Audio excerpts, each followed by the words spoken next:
이제 우리가 몇 주 동안 다시 뜨거운 사람으로라는 큰 주제를 가지고 이 디모데후서의 말씀을 통해서 우리가 나아가야 될 신앙의 모습이 어떤 모습인지에 대해서 몇 가지 살펴보려고 합니다. 특별히 어쩌면 지칠 수 있는 이 무더운 여름, 더욱 뜨거운 믿음의 사람으로 살아가기 위해서 오늘 말씀을 깊이 있게 들었으면 좋겠습니다. 그것은 오늘 말씀의 6절, 그러므로 내가 나의 안수함으로 내 속에 있는 하나님의 은사를 다시 부릴 듯하게 하기 위하여 너로 생각하게 하노니 라는 말씀에서 다시 부릴 듯하게 하다라는 말씀입니다.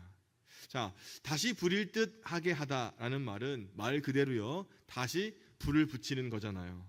여기에서 불은 꺼진 불도 다시 보자라는 불조심의 불이 아닙니다. 다시 기운을 돋구고요, 다시 열정을 돋구다, 이런 뜻 아니겠습니까? 이것은 하나님께서 이미 우리에게 주신 은혜의 선물을, 성령의 은사와 은혜를 다시 되살아나게 하라라는 것 아니겠습니까? 신앙적으로 성령의 능력이 다시 불타오르게 했으면 좋겠다라는 말씀입니다. 왜 그래야 할까요? 그렇게 해야 될 이유가 무엇이 있을까요? 오늘 우리가 읽은 디모데후서의 말씀은 사도 바울이 기록한 서신 중에서 가장 마지막으로 기록된 말씀입니다. 로마의 감옥에 이제 두 번째 들어가게 된 사도 바울이요, 다가오는 죽음을 준비하면서 믿음의 아들인 디모데에게 남긴 최후의 편지라고도 할 수 있습니다. 여기에는 디모데를 향한 사도 바울의 간절함이 배어 있기도 합니다. 오늘 본문에는 디모데 이 개인의 형편에 대해서 잘 알 수 있는데요, 그 마음과 그 믿음의 상태가 어떠했는가에 아주 구체적인 상황에 대해서 우리는 말씀을 통해 알 수 있습니다. 하지만 이것은 이 시대를 살아가고 있는 그리스도인들을 향한 격려의 말씀이자 권면의 말씀이기도 합니다. 그렇다면 디모데는 어떤 사람이었을까요? 첫 번째는 왕년에 그랬던 사람이에요. 3절 말씀 보겠습니다. 내가 밤낮 간구하는 가운데 쉬지 않고 너를 생각하여 청결한 양심으로 조상적부터 섬겨오는 하나님께 감사하고. 바울에게 있어서 디모데는 매우 특별한 사람이 아니었겠습니까? 로마의 감옥에 있는 바울이 밤낮으로 기도할 때 끊임없이 생각나는 사람이 바로 디모데였다는 거예요. 쉬지 않고 생각하는 사람이 바로 디모데였습니다.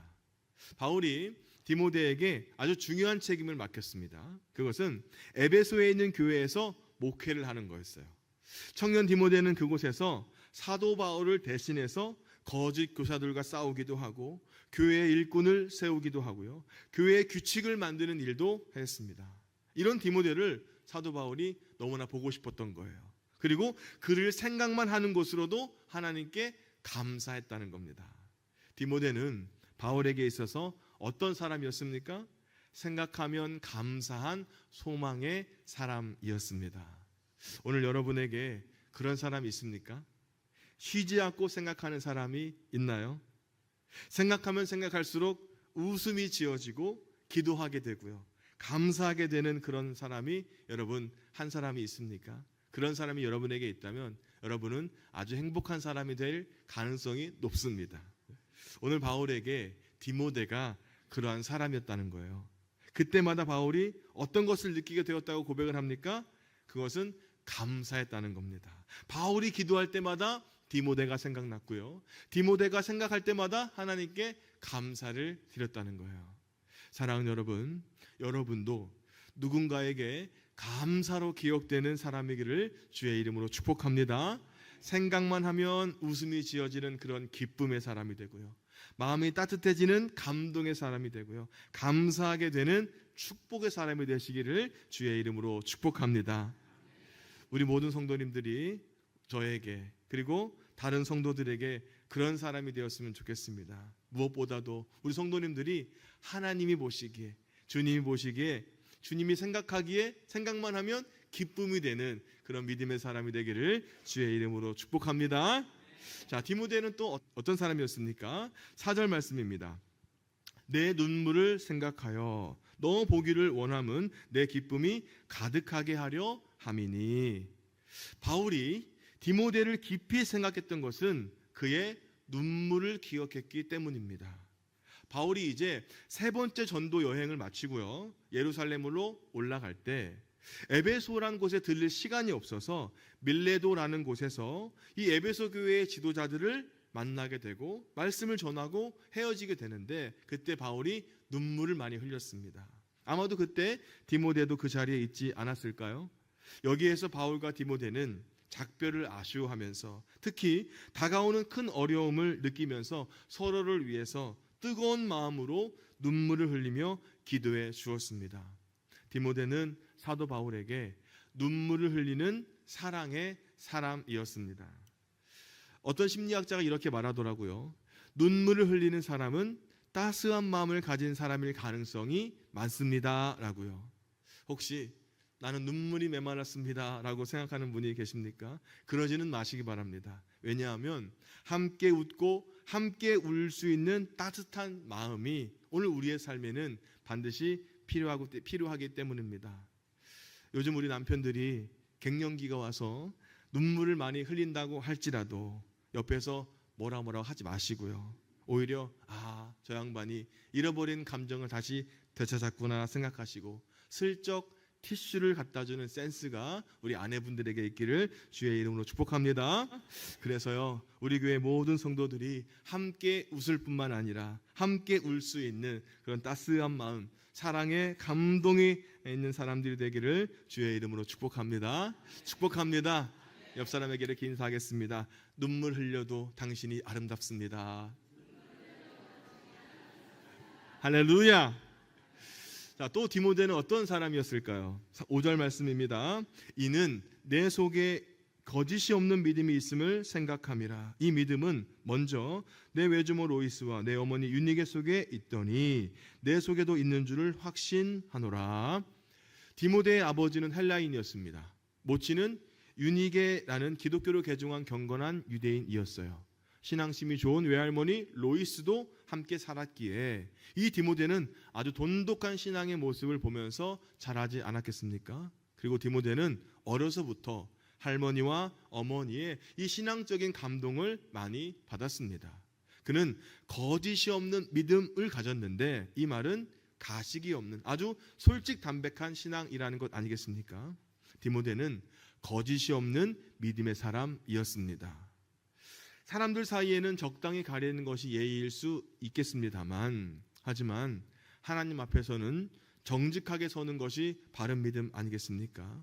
하나님 앞에서 벌겨벗겨진 자신의 영혼을 바라볼 수 있어야 합니다. 그래야 고침을 받고 회복의 가능성을 하나님 주시지 않겠습니까? 그래야 바른 방향으로 나아갈 수가 있습니다. 이 남은 한 해에 하나님 앞에 그리고 사람들 관계 속에서 정직한 믿음의 사람이 되시기를 주의 이름으로 축복합니다. 그런데 문제가 생겼다는 거예요. 힘들고 어려워도 주님의 사역에 동참하고 함께 아파하며 눈물을 흘리고 순수하고 정직한 영혼을 가진 사람이 있었는데, 그런데 이런 사람은 오히려 상처받기가 더 쉽지 않겠습니까? 오늘 말씀에 현재 디모데의 상황이 그랬다는 거예요. 그랬던 디모데가 소망의 사람이었고 감동의 사람이었고 믿음의 사람이었던 디모데가 어떻게 변해가고 있는 것입니까? 디모데는 지금 어떤 형편에 있을까요? 6절 말씀입니다. 그러므로 내가 나의 안수함으로 내 속에 있는 하나님의 은사를 다시 부릴 듯하게 하기 위하여 너로 생각하게 하노니. 바울은 지금 이 디모데가 주님의 사역에 동참을 하고 함께 눈물을 흘리고 순수한 영혼을 가진 사람이라는 것을 알기에 그것을 다시 일깨워 주기를 원하고 있습니다. 바울은 디모데가 처음 사역을 맡았을 때 가졌던 그 하나님의 은사와 은혜를 다시 부릴 듯 일어나게 하라고 그렇게 말하고 있어요. 뜨거운 마음을 회복하기를 간절히 소망하고 있다는 겁니다. 그렇다면 지금 디모데의 형편이 어떠하다는 겁니까? 은사의 불이 꺼져가고 있다는 것 아니겠습니까? 완전히 불씨가 사라진 것은 아닙니다만 불꽃이 멈추고요, 점점 줄어들어서 사그라져 가기 직전에 있었던 것 아니겠습니까? 어떻게 소망의 사람이었고 감동의 사람이었고 믿음의 사람이었던 디모데가 이렇게 변할 수 있었단 말입니까? 우리는 여기에서 디모데의 형편을 어느 정도 짐작해 볼 수 있는데요. 디모데는 복음을 열정적으로 증거하기는커녕 오히려 두려워하는 마음에 지배를 당하고 있지는 않았을까요? 지금 디모데는 그래서 어떤 형편이었습니까? 사역을 두려워하고 있었습니다. 오늘 과거에 열심히 일하던 많은 사역자들이요, 세상을 향해서 도전하던 용기를 잃어버리고 오히려 세상을 두려워하고 있지 않습니까? 많은 사역자들이 자신이 받은 상처로 다른 사람에게 오히려 상처를 주고 있잖아요. 두려움은 다른 사람에게 상처를 주는 것으로 나타나기 마련 아니겠습니까? 오늘 여러분은 어떻습니까? 오늘 우리 교회 성도들은 어떤 모습을 가지고 있습니까? 이런 말이 있더라고요. 전도는 예수 믿는 사람도 두려워하고 예수 믿지 않는 사람도 두려워한다라는 말입니다. 그 이유는 예수 믿는 사람은 목사님이 전도하라고 할까봐 두려워하고 예수 믿지 않는 사람은 전도를 받을까봐 두려워한다는 거예요. 이 말이 사실은 아니겠죠. 피차 두려워한다면 먼저 두려움을 이겨내고 나아가는 사람이 승리하는 사람이 되지 않겠습니까? 오늘 저와 여러분들이 가지고 있는 두려움은 어떤 두려움입니까? 오늘 디모데처럼 몸이 아파서 찾아오는 두려움이 혹시 있지는 않습니까? 사람을 상대하기가 버거워서 그렇게 찾아오는 두려움이 있지 않습니까? 혹시 목사님이 일하자고 할까봐 저의 눈을 피하는 두려움이 혹시 있으십니까? 제가 우리 교회에서 주님의 일을 감당하면서 가장 감사하고 또 감사한 것은 우리 성도님들은 노가 없습니다. 담임 목사가 이것 좀 했으면 좋겠습니다. 저것 좀 했으면 좋겠습니다. 이걸 조금만 바꾸면 더 은혜스러울 것 같습니다.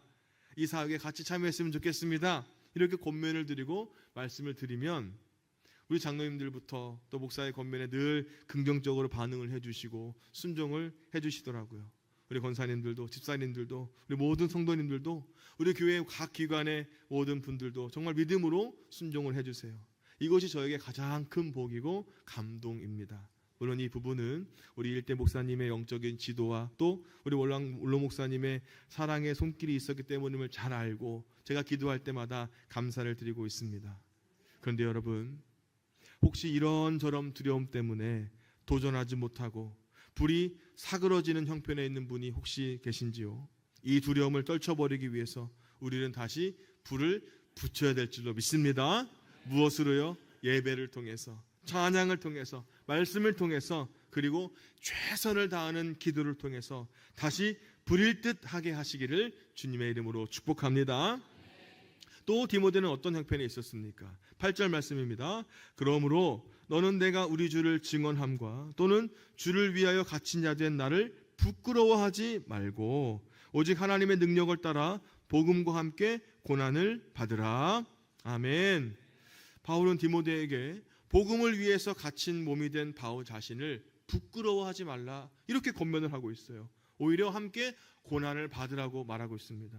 그렇다면 디모데가 어떤 형편에 있었다고 보면 됩니까?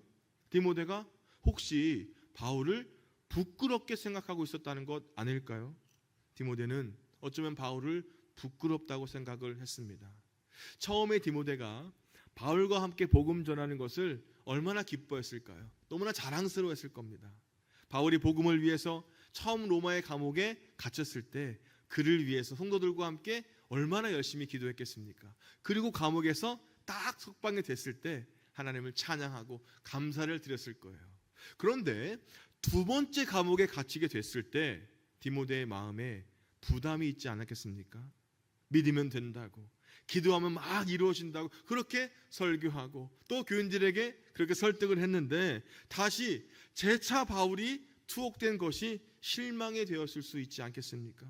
더욱이 교인들이요, 아유 바울 사도님 어떻게 됐습니까? 우리 사도 바울이 어떻게 된 거예요? 라고 안부를 물을 때 아유 하나님이 도우셨습니다, 하나님이 지켜주셨습니다 라고 자신 있게 말하지 못하는 그런 마음이, 그럴 형편이 못 된다고 그렇게 얼버무리고 그렇게 피하는 모습이 있지는 않았겠습니까? 재차 감옥에 갇힌 바울을 부끄러워하고 있어요. 오늘 디모데는 주님의 사역을 부끄러워하고 있습니다. 정작 감옥에 갇힌 바울 자신은 부끄러워하기는커녕 함께 고난을 받으라고 권면하고 있는데 그를 지켜보던 디모데가 부끄러워하고 있어요. 참으로 안타까운 일이 아닐 수 없습니다. 감옥 안에서 어려움을 당하는 사람은 오히려 태연하게 하나님을 찬양하고 하나님을 의지하고 나가는데, 그것을 지켜보는 사람이 부끄러워하다가 시험에 빠져들게 된 거예요. 하나님은 능력이 없어서 바울을 감옥에 넣으신 게 아닌데, 이조차도 하나님의 놀라운 사역이신데 감옥에 죽게 하시는 것이 하나님의 뜻이 아닌데 디모데는 부끄러워하고 있습니다. 여러분, 혹시 주님의 이름으로 행하는 사역이, 또 믿음의 사람들이 부끄러웠던 적이 있으십니까? 특별히 믿음으로 살아갈 때 나에게 찾아오는 고난 때문에, 나의 어려움 때문에 다른 사람들 앞에서 부끄러워서 주님을 당당하게 말하지 못했던 모습이 혹시 있지는 않으십니까? 믿음의 사람으로 여러분 더욱 담대히 주님을 드러내고 주님께 영광을 돌리는 우리 모든 성도님들이 되시기를 주님의 이름으로 축복합니다. 주님과 함께 살아가는 것이, 주님의 일을 감당하는 사역이 오늘 저와 여러분의 최고의 자랑거리가 되시기를 주의 이름으로 축복합니다. 사랑하는 형제 자매 여러분, 혹시 여러분은 삶이 완전히 무너졌다고 느낀 적이 있으십니까? 아무것도 붙잡을 수 없고 앞이 보이지 않을 만큼 마음이 낙심되고 두려울 때 말입니다. 마치 디모데처럼 여러분의 삶의 의미가 때로는 사그라들고 주님을 향한 열정이 꺼져가는 그런 형편이 여러분에게 있지 않습니까? 그렇다면 오늘 이 이야기를 들어보시기 바랍니다. 2022년 우크라이나의 전쟁이 일어났을 때 수많은 도시가 폐허가 되지 않았겠습니까? 사람들이 공포 속에 도망쳤고 사랑하는 가족을 잃은 이들도 많았습니다. 그런데 그런 절망의 한복판에서 전 세계를 울린 한 장면이 있었습니다. 폭격으로 무너진 집안에 그 잿더미 위에 놓인 먼지투성이의 피아노 앞에 한 여인이 앉았습니다. 그녀의 이름은 리디아였습니다. 그녀는 조심스럽게 피아노에 손을 올리더니 천천히 건반을 두드리기 시작했습니다. 전쟁의 잔해 속에서 울려 퍼진 건 바로 베토벤의 월광 소나타였습니다. 그녀가 이렇게 말했습니다. 이 전쟁이 내 삶을 무너뜨렸지만 내 마음은 아직 무너지지 않았습니다. 음악은 저의 기도이자 하나님을 향한 저의 찬양입니다 라고 말입니다. 사랑하는 여러분, 시편의 한 기자도 이렇게 비슷한 고백을 하지 않았습니까? 내 영혼아, 내가 어찌하여 낙심하며 어찌하여 내 속에서 불안해하는가. 하지만 그는 그 자리에서 멈추지 않았습니다. 너는 하나님을 바라라. 영상을 멈춰주시기 바랍니다. 너는 하나님을 바라라. 나는 그가 나타나 도우심으로 말미암아 내 하나님을 여전히 찬송하리로다. 아멘. 삶이 무너져도요, 두려움이 있어도요, 때로는 내 믿음의 열정이 사그라들어온 것 같아도요, 믿음은요 절대로 무너지지 않음을 믿습니다. 오늘 리디아의 피아노처럼 우리의 인생이 폐허 가운데 있다 할지라도 하나님을 향한 찬양은 절대로 멈추지 않을 것을 믿습니다. 혹시 여러분의 삶에도 디모데처럼 마음이 연약해서 두려움 가운데 있는 분이 혹시 계신가요? 전쟁 같은 삶의 현실을 살아가고 있는 분이 계십니까? 그렇다면 오늘 시편 기자처럼, 그리고 오늘 피아노의 주인공 리디아처럼 이렇게 고백하시길 바랍니다. 나는 내 하나님을 여전히 찬송하리로다. 따라하겠습니다. 나는 내 하나님을 여전히 찬송하리로다. 아멘. 이 고백이 혹시 여러분의 무너진 자리가 있다면 그 위에 울려 퍼지는 찬양이 되시기를 주의 이름으로 축복합니다. 그리고 우리는요 다시 하나님의 은사로 불이 타올라야 할 사람임을 믿습니다.